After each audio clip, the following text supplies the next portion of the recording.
Hello WordPress bloggers, welcome to another episode from How to Webmaster. Today I'm going to show you how to reset or restore your WordPress blog quickly and easily without messing around with your cPanel or file managers or FTP. There's actually a plugin that can reset your WordPress. Head over to your plugins and then click on add new and then search for WP reset, just like this right here. And here you will see WP reset. Click on install now and then activate. Alrighty, the plugin is activated, and here you will see a little pop-up WP reset. Click on the tools WP reset and you can actually access it from your tools menu over here, and you will see WP reset. Alright, here's the main WP reset page. By default it is under the site reset, and this will basically delete all these things right here you see.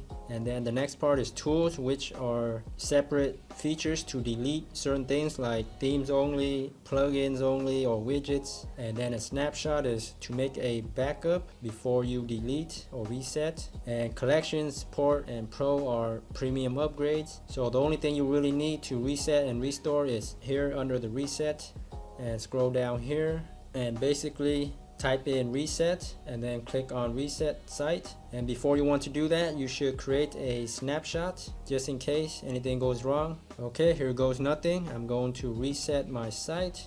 And are you sure you want to reset? Click on reset.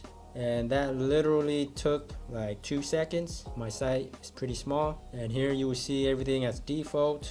Posts and pages are reset to the beginning, and you can start fresh again. Okay, that's pretty much it for WP Reset plugin. I hope this helps. Thanks so much for viewing. Be sure to subscribe to How to Webmaster for more WordPress tips, tricks, and tutorials.